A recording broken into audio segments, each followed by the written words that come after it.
Yo, yo, yo, yo, yo. What is going on, COD and ROK Familia? It is your boy BN, aka Mr. Kingdom Builder, and I thought it would be cool to review or give my reaction to this video by Shinchi42, titled 600 million player quit rock. He had enough. And then, is Rise of Kingdoms dying? Coincidentally, this is also Shinchi's last ROK video that he has done so far. You could see here right a month ago, and there really hasn't been anything else. There's been some EOC, which is Era of Conquest. There's been some Call of Duty. There's been an Uno one. There's even been, as of late, right, some Call of Dragons, right, 2 videos that he recently put out. So I thought, let's go through this. We'll start a little bit in the beginning, but we're going to try and fast forward past the Itachi portions, because I think after that is really when he starts getting into the feedback pieces that he has for Rise of Kingdoms that I would love to touch on.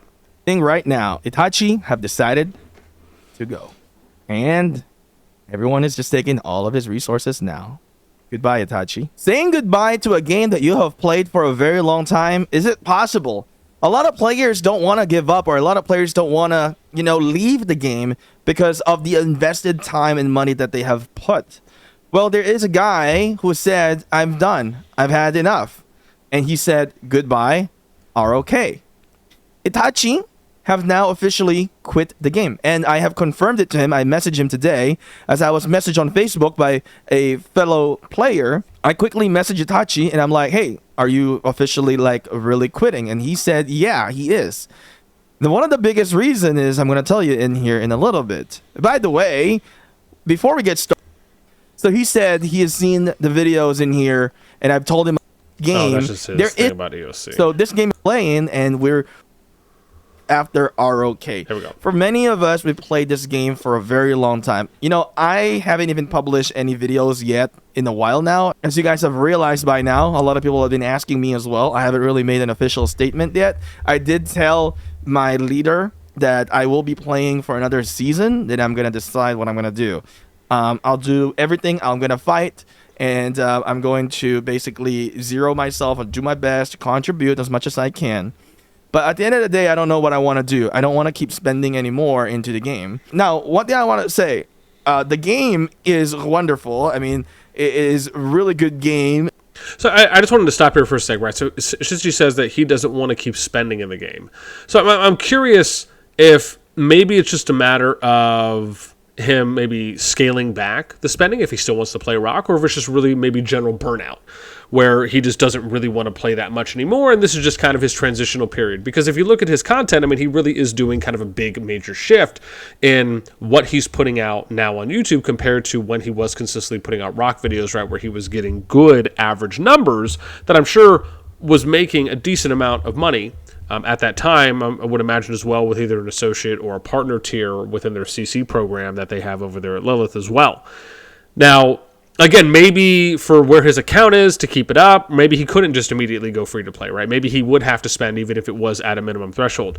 But I would just be curious if there is something there that would kind of lessen the burden of playing if he just switched up the way that he approached or treated the account. But again, maybe that's not really doable, right, based on what he knows and what he would like to get out of it. So I just thought that was an interesting point that he had mentioned. It's a lot of people really enjoy it. A lot of people have made friends and connect into the game. I think it's amazing. But at some point, right, we grow up, we got to move on as well. All right, so let's go watch what Itachi is about to do, because I haven't really seen this yet. As I spoke to Itachi, I pretty much just asked him, like, hey, why are you, pretty much, leaving? And I'm reading the Discord in here. He pretty much just said in here, I'm not going to show you what we talked about. He said, like, something about making a budget for the game. It's very unrealistic for games to make a budget. I mean, this guy spent so much. Oh, my God. Deleting. Dude. I love it. He spent so much into the game, probably over hundreds of thousands of dollars, maybe in the millions. I don't know. See, the thing here is that the game is now gonna be carried by like the old whales, like Baba and the other guys in here. They're gonna be here, and it's always gonna be continuous. It's a continuous ending. Okay, so Shinchi says, I want to chime in here. So Shinchi says that he feels like the game is going to be carried now by older whales. And obviously, I'm sure he doesn't mean only older whales, right? There's always the opportunity for new people to come up. And I'll give you a really good example, right? So someone like Alpha Deer, who Shinchi did a video on a while ago. This was back when I ran, I think, my last ROK project that I did. And I am failing right now to remember the kingdom number. It was like 22 or something around there. But Alpha Deer was in my project when we went into that kingdom. And he ended up, I think, going to close to 200 mil. I thought it was something around there, give or take, before Season 1 KVK. And there's obviously other stories of people that have boosted or have powered up a lot prior to the first KVK and Rise of Kingdoms. And this is something that I think, again, anyone really has the opportunity to do in any game, because it's just a matter of, okay, how much are you going to spend? Are you going to do it up front and just kind of go a full-on, shotgun assault? Or are you going to space it out a little bit and kind of do interval levels up or level ups, right? Depending if it's a certain event that's going on, if you're trying to maximize something at a certain point, will you do that instead of, hey, we'll just kind of go, full throttle and up front load? And so, again, my view on this is that I don't think any of these games will only ever be carried. And I'm not trying to make it seem like that's what Shinchi said, but just in general, my view is that anyone can do it, right? So with that in mind, anyone at any point can spend and get to a point where you end up having these really big whales. It just depends on, one, how much do they want to invest, and do they want to load all of that early, or do they want to space it out? Spending as well, that if you want to maintain it. And not just that, he has also mentioned about pilots. Now, one of the things that I've realized in this game is that one of the biggest reasons why this game has so much backing is because there's so many people are able to monetize as well. Not just for making content, but also for, other extra services within the game. There's resource sellers, there is pilots. The pilots make hella money. So when you look into big spenders and big whales, like all the top player accounts, they're not even trying to play all that. Like maybe I would say 60% of the time they play that, maybe, or maybe not. But here Itachi have decided to... Okay, so I want to comment real quick on the RSS selling and the piloting. So Shinchi didn't necessarily say like this is bad or good, but I just want to kind of give a breakdown for those of you who may not be familiar with what piloting is and or what RSS selling is. So this is something that has been going on for a very long time in Kingdom Builders. I'm actually building out a Kingdom Builder history sheet. And I don't know if I actually have it up now. Let me see real quick. I wonder if I can give you guys a little preview here. Oh, I do. See? So this is like a sheet that I'm putting together of basically all the Kingdom Builders that are on the top 200 grossing list for the Play Store, right? So ones that have made it here. And again, I still have to update this. There's a lot more work I have to do here. But you can see I have like a little master list here, right? Boulder like ones. Basically what I'm doing is I'm downloading all these games. I'm going in, I'm playing through the tutorial, and I'm just making sure they have certain things that I would categorize at a minimum as a Kingdom Builder. Ones that are in Boulder, games that I've already gone through the tutorial for. These ones I still have to. And some of these, again, you're probably looking at them and you're like, yeah, that's obviously a Kingdom Builder.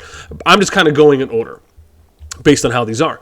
But I think to Shinchi's point, right, this is something that plagues a number of Kingdom Builders, where you have RSS sellers, especially in games that do not have restrictions on the amount of RSS and or even the types of RSS or materials that you can send to another player. A great example of this is that in Rock, right, you can transfer RSS to players. In Call of Dragons, you can transfer RSS to players, but there's a limit on how much that you can do. I believe there's a limit in Rock as well, from what I last understand, unless that's changed. But then in a game like Infinity Kingdom, you can transfer RSS and you can gift materials to them that are beyond just standard resources. And so when you look at it like that, you can have players that, and this is very similar. I remember I was watching like an Asmongold video who he was talking about how in World of Warcraft, right, you have gold farmers and gold sellers. So this is not some kind of new phenomenon. This has been happening for a very long time, I would imagine, as anyone who can think of, oh, well, hey, let me just, make a bunch of accounts. I'm going to farm some resources and then I'm going to sell those, right? Especially for those that have good hardware, and they can make hundreds of accounts potentially.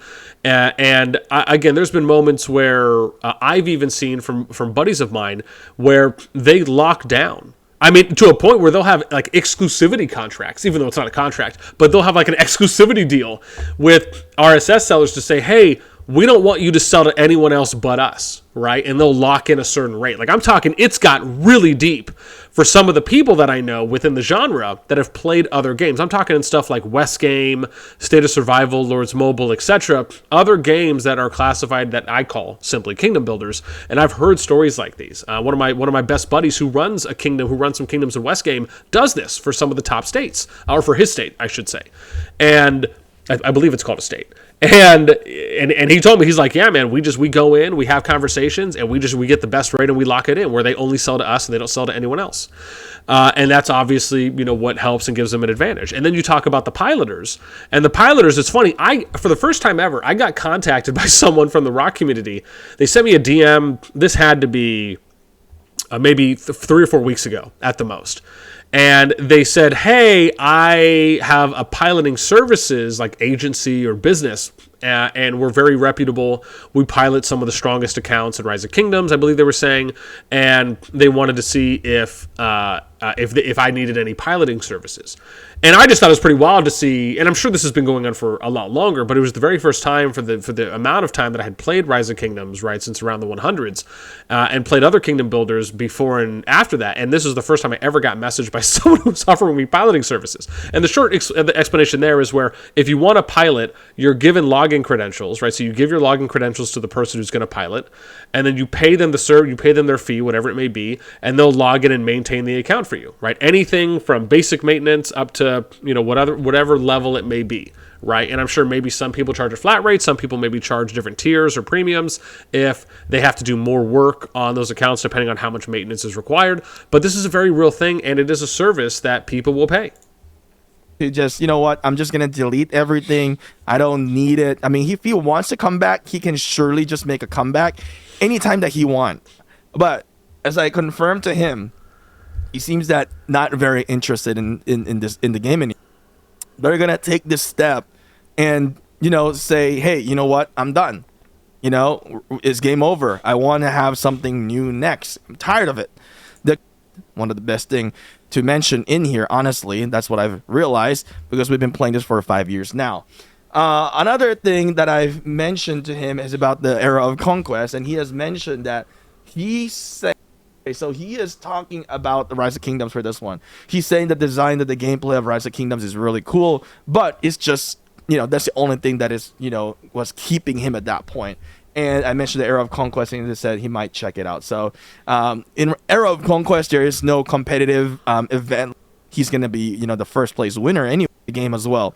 The game knows that people buy and sell accounts. People, trade, and they know these big whales are obtaining new accounts.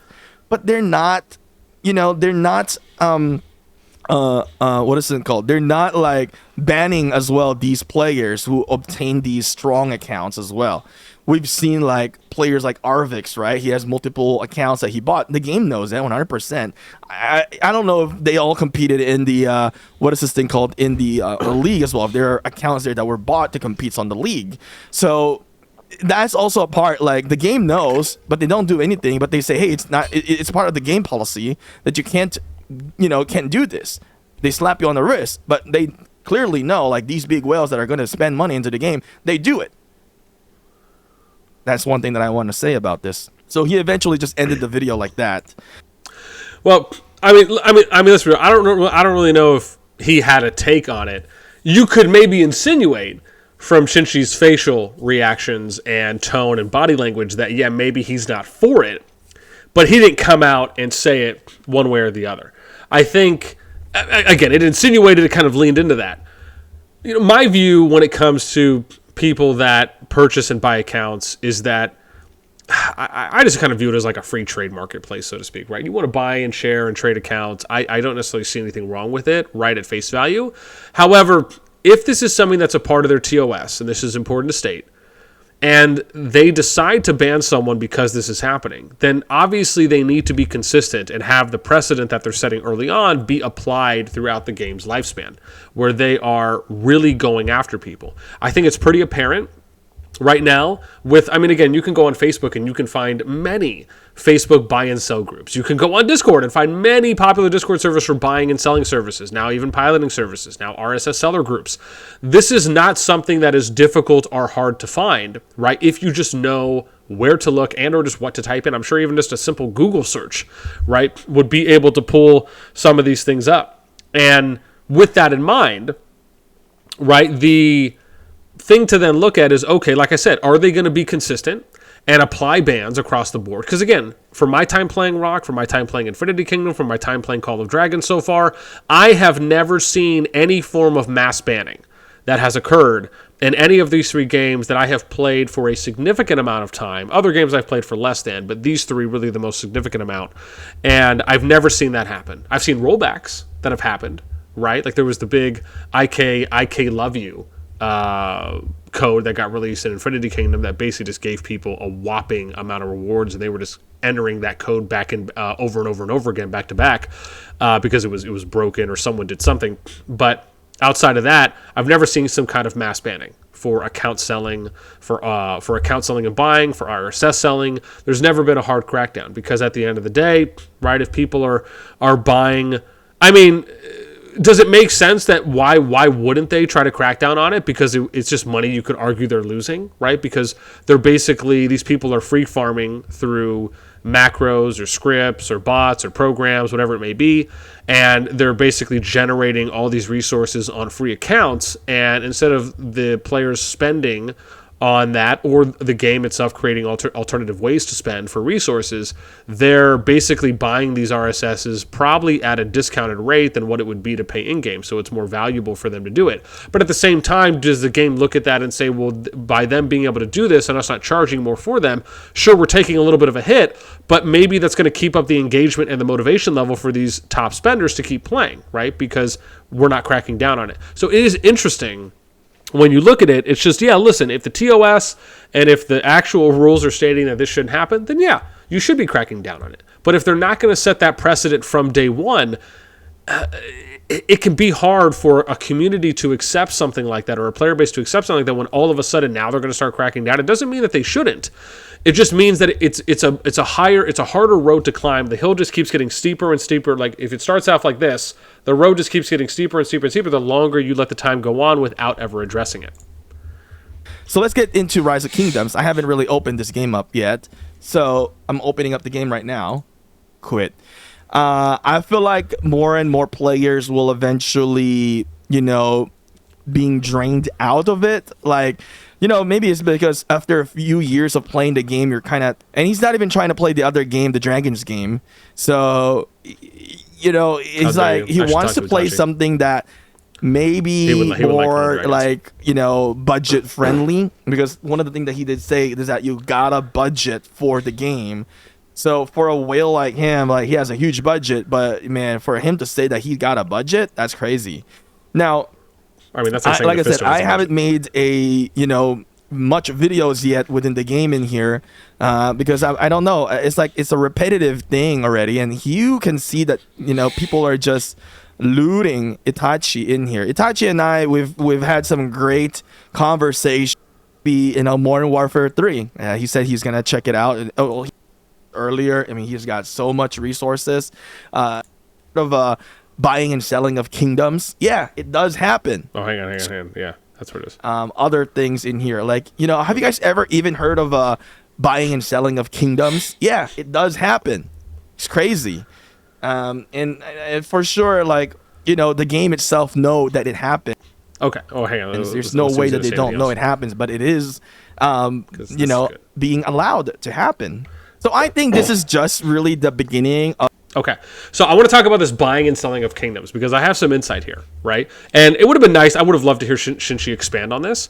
But really what he's talking about, if you understand the mechanics of the game and what can and cannot happen and what is and is not allowed, the short version is that if you have control of all of the active max tacked out shells, as an example, and you have zone controls, you can essentially lock out new people from coming in and joining alliances to advance in zones and or to participate in active alliances to whether that's in your home kingdom, right, and or potentially just kind of lock them out of being able to participate in KVKs. And this is a very simple way of explaining it that I'm doing. But if you want to hold a kingdom hostage, as an example, or buying and selling of kingdoms, you could go in, you could get some of your friends to try and work their way up the management ladder, right, by becoming officers, maybe even saying, hey, let's do some rotational R5s, and then they get control of the shells. And I'm sure anyone here who's played for a while, whether that's Rise of Kingdoms, if that's Infinity Kingdom, Call of Dragons, other kingdom builders where you have to invest a decent or significant amount of time into developing shells, ones that do not reset, right? Obviously, CoD is a little bit different, but for games that do not reset the Alliance tech, it takes a minute. It does take a while. And so by holding kingdoms hostage, you're basically you're basically in positions to have control of shells, zones, the kingdom overall, right? You kind of run the governing body, whether there is a lot of people there or not too many people there. I've had a situation when I was playing in 1196, and the group, this was back with Night King, Azza, and a few others, and after the like LG split basically happened, and it was, hey, they just decided we want to go our own way, right? They rebranded, I think, to Phoenix at that point, and Phoenix Rising, something like that, and they were looking for kingdoms to go to. So at this time, I was leading, or I don't know if you want to say leading or just an integral part of the data team, like data and ICE team. So I took it upon myself to go out because they came to me and said, hey, we have this one or two ideas on where we want to go. I said, look, do you want me just to go and research like 250 kingdoms and just see if I could find something else that's out there? Because they were trying to look for kind of like an empty, deadish kingdom that wasn't too young, wasn't too old. They had certain parameters. So I go out there on this, and I basically put this whole spreadsheet together of me going out. And I think I did something like 200 to 250 kingdoms that I went through within a certain range for what they were looking for. And I basically messaged every single leader in each of these kingdoms, or at least from the active alliances. And I just said, and I had my little intro message that I did so I could copy, paste, and maximize. And I ended up coming across probably a handful, right? Maybe about 4 or 5 kingdoms out of this group. And these people were in, again, pretty much dead, inactive kingdoms. And almost all of them had a decent amount of control, meaning they had R5 control for a number of shells.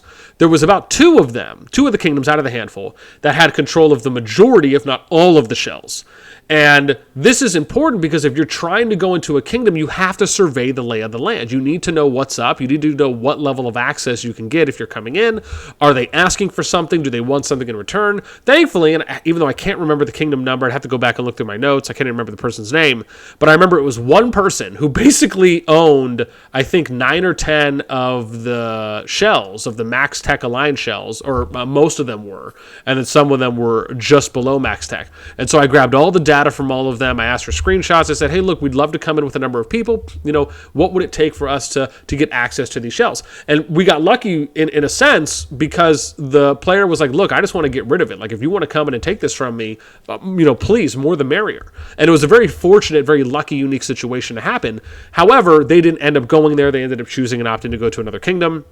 And anyways, long story short is that this is something that can happen. And I obviously am not sure I've never come across a situation where it's been someone that I have specifically spoken to someone in my experience that says, hey, yeah, we're going to hold this kingdom hostage, or we're going to sell it if you want to buy it.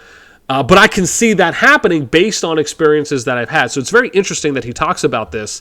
And yeah, it is something that can happen. I think it's one of the reasons why doing things like pure merges, after kingdoms have had a sustained period of inactivity or low activity, is a good way to solve that problem, right? And I talk about this in Call of Dragons as well, where, like, let's say you're in a kingdom, you've gone through 2 or 3 seasons, nobody's migrated in, you're hemorrhaging players, the inactivity or the activity levels have been consistently low or below red, and you say, okay, well, look, a couple seasons have passed, clearly no one's coming in, we're not growing any of the players here, let's put this kingdom into a pool of other kingdoms that fit into the same not requirements, but the same statuses, and then let's do pure merges with them. So let's combine 2, 3, 4, 5, 6 kingdoms. This way you get rid of the kingdoms that are really dead, and then you allow kingdoms to kind of meet an average activity threshold. Doesn't mean you're going to turn them into super kingdoms. It doesn't mean you're going to turn them into continued inactive kingdoms, but you could say something like, okay, well, we need 750 or 1,000 active players, right? If ones that log in at least one time per 24 hours, right? Something around that, give or take. And then you say, we're going to do a pure merge and something. And again, this is just one option, but this is something I think is a way to do it. So yeah, just I like this thing that he brought up. Of Big Whale, like Itachi, completely like leaving the game. I think there's going to be more players who are going to be leaving in the future. I think Itachi's movement in here is so strong. And it shows that, hey, no matter how much I have spent so much within the game, like, you can walk away. You're not trapped into this. A lot of people think that since I put in so much, dude, I think Itachi knows, like, okay, if I continue playing, I am just going to be in the endless pit of spending and maintaining my account, paying for pilots. And you know what? Another thing that people pay for is their kingdoms, the bots, the servers. So these bots, like the boards, the stats, they make money out of the game as well. They profit from the game as well. So this is also something that, these are the backers of the game, right? So they want to support the game to where like the game to be successful and keep continuing. So just imagine that there is, of course, a lot of biased sentiments as well. The game has definitely grown. I mean, I've enjoyed this game. I really had a lot of fun with this game as well. At the same time, things have really changed from when we first started. The community has shifted so much to where like you need to be like, oh, I need to fight every single time. I need to have that KP. I need to have that deaths. I need to have that kills. If I don't show up, if I'm busy, you're not going to be able to continue to play. You're going to get zeroed. Like, the time that you put in for a few hours, and then if you don't spend a whole lot of money into the game and you're not strong, you're not relevant. Because if you're not strong and you don't spend a lot of money into the game and you fight and you get whacked and then you don't have anything else, you don't have resources, you don't have speed ups, you're not going to be able to continue fighting, then you're going to get kicked out, you're going to get zeroed. So those are the things that it wasn't like that in the first 2 years that I played the game. The first 2 years was really enjoyable, and I think after that, things just shifted.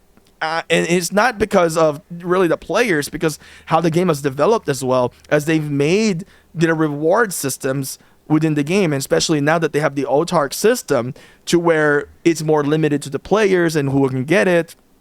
So I don't know what to say. It's I'm not surprised, I guess, that Itachi have decided to quit, but okay, so I want to touch on this real quick. When Shinchi talks about the development or the historical development of Rise of Kingdoms, on how it at one point was not so heavily focused on things like KDP or KP / fighting kingdoms, etc.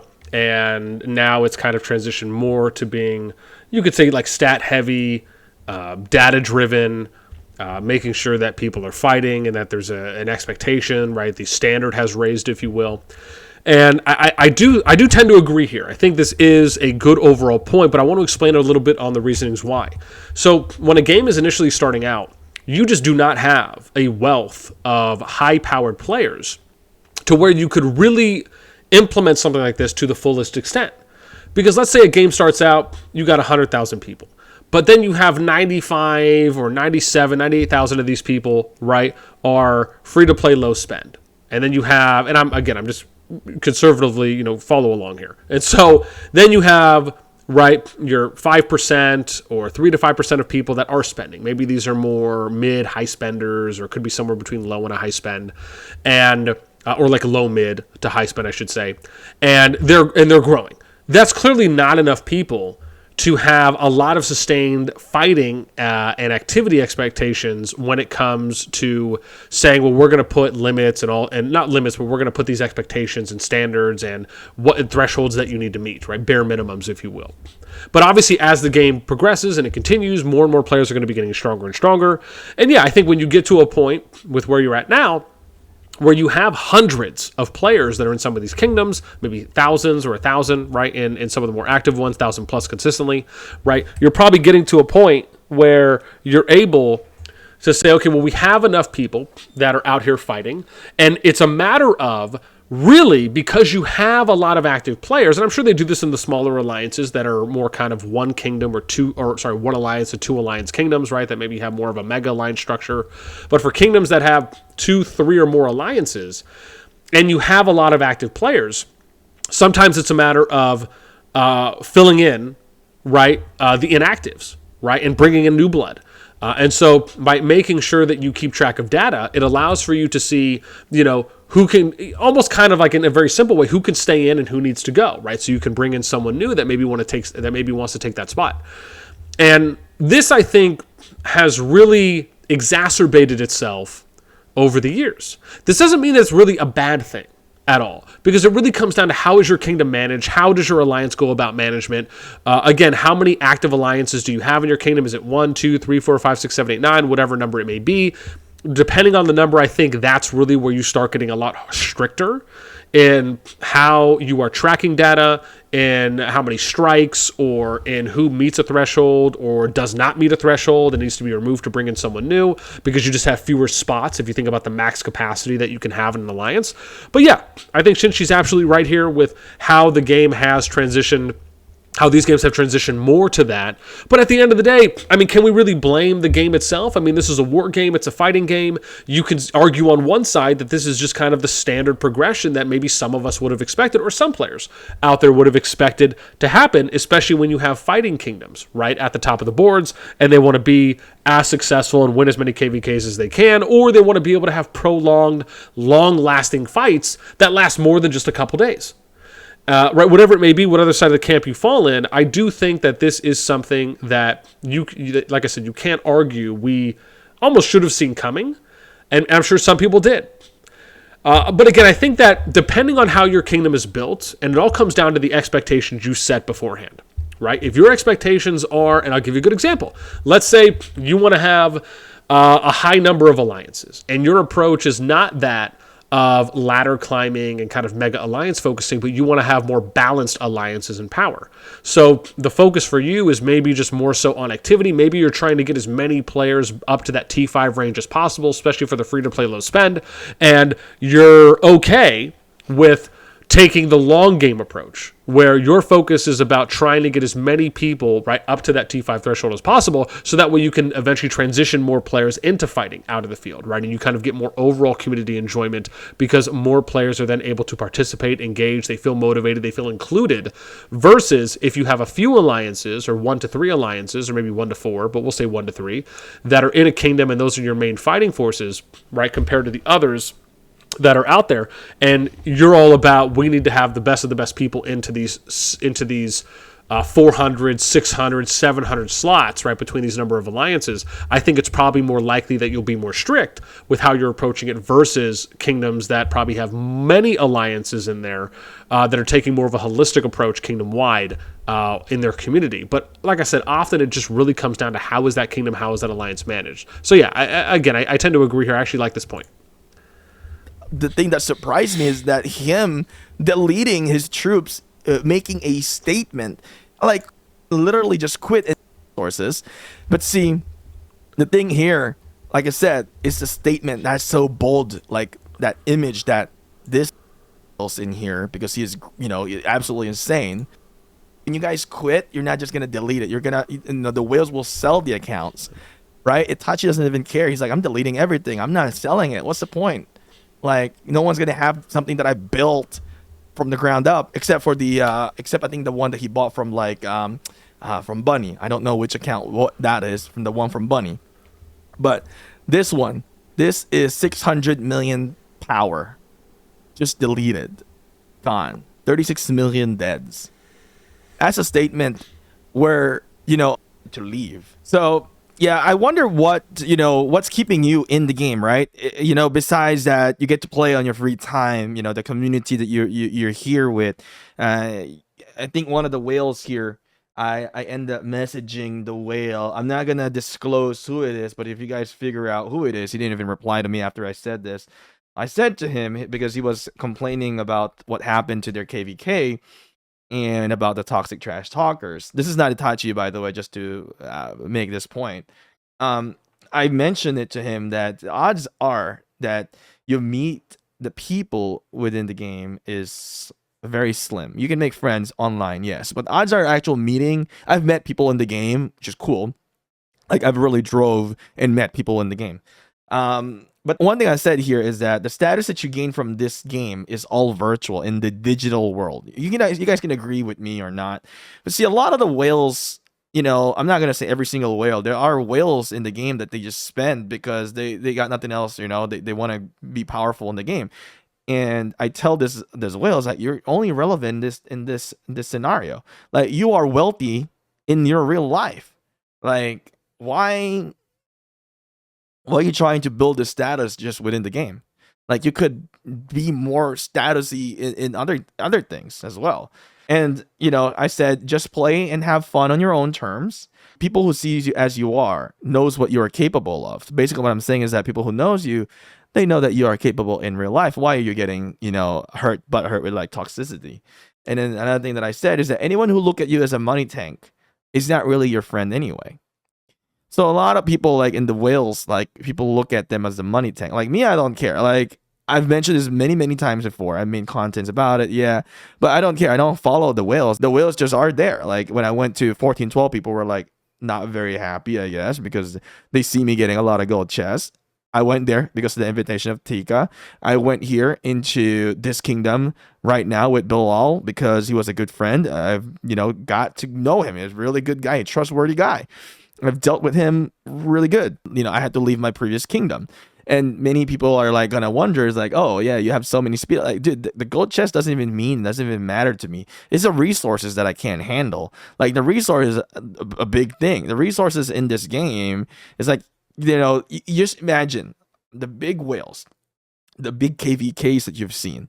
How do you think these whales are able to continuously fight? Like the fighting capability of this game is so ridiculous that is like it's so unfair. If you are a dolphin, you're gonna be fighting whales, you ain't gonna survive because they can buy resources from other players. And the game knows it, and it's happening, it's working.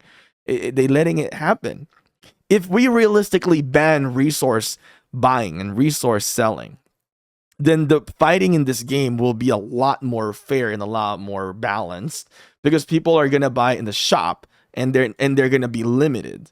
When you start doing the resource selling, it ruins the game. I think that ruins the game a lot with the resource selling in the game. And the game's not gonna do anything about it. They know it, but they're not gonna do anything about it because that's what's keeping the game alive. That's what's funding the development of the game because people are gonna be buying the speed ups as long as they get to have the resources. But realistically, think about what I just said. If the game is truly balanced with all the resources, it won't be as crazy as what we have seen when we see people fighting in the big clash. Another thing that I want to mention before we... Okay, so wanted to touch on this one, right? I think overall, if you're talking about, like, and this is what I was saying before, right? Earlier on when we talked about, is the game going to set the precedent from day one? Are they not going to do anything about people who are piloting accounts, who are resource selling or buying? And I do tend to agree here, though. Like, if you're asking me what my stance is, where Shinchi's talking about, yeah, he'd like to see these things banned, 100%. I'm totally in agreement here, where it would be nice if they did something like that. However, the only way to really do something like that is you'd have to, for example, do what Call of Dragons did early on, where you limit one account per kingdom, per email, right? So if you want to have multiple accounts at a kingdom, you have to have multiple emails. That's one way to do it. The other way to do it is just to completely eliminate, and if you just want to go full on, right, you just completely eliminate the ability to transfer RSS. Or you can put gates, you can put like stop gates in there where you say you can only transfer RSS if you're a part of an alliance and you've been in that alliance for a number of days, right? Or you can say you've had to be in there for a number of days and maybe you have to be at like rank 2 and above. You can put gating measures in to still allow for RSS trading to be done, but to be done by actual people and not bots. Again, you just have to think outside the box. This, to me, isn't a difficult thing to do as far as how I would go about addressing it. I think those are ways that you do it. I think even like Rock, when they started putting in the thing where after you play for a certain amount of time, you have to verify that you're a human. I think something like that, right, can help as well. But however, I think really, even if you didn't have any of that, just putting in a gating measure that says you need to be a part of an alliance and you have to be in that alliance for, let's say, 30 days, right? Something like that before you could potentially transfer RSS. Because the fact is that if you do something like that, then again, the bot, because you have to understand the bot players themselves, usually if they do go into an alliance, it'll be their own alliance. You're not going to get a bot account into a top alliance or to an active alliance, right? They're going to be in a farming alliance or their own alliance with 20, 30, 40, or 50 of their accounts. But if you have to be in the same alliance as someone else and you have to be there for a minimum of 30 days, right? Or a minimum of a certain amount of time, again, most of these top active alliances cannot go with allowing low-powered accounts, right, or basically brand new accounts or whatever level they may be, to stay in there that long, right, just so they can meet a threshold to then transfer some RSS and then leave, right? They most likely will not view it as being efficient. And so I think if you do some of these things, you will effortlessly address it without having to do like drastic changes. Again, because really you could just make the biggest drastic change of all and you just don't allow anyone to transfer RSS to anyone at all, right? And then bam, you're done, right? Now RSS selling and buying has become irrelevant. So, I mean, for the most part, I should say. But anyways, yeah, let's continue. We kind of end the video in here. Thank you for watching until the end. Don't forget to hit like, of course. We also make other contents. Make sure to check us out. See, I've always said, don't follow me for the game, follow me for me. Here. And you guys might not have thought about this. I remember fighting in the 1960 KVK, and one of the guys mentioned that something about their Osiris or whatever, their league or whatnot. And I think I ended up mentioning is that, yeah, you guys are spenders. That's the only reason why you guys are in the league. Like, you know, for most people, they don't realize it. Like, to be in this Global Champions Grand Prix, no pleb alliance is not going to be there. It's not an open competition. Like, you have to compete, right? You have to be a whale alliance to compete to be invited into that Grand Prix.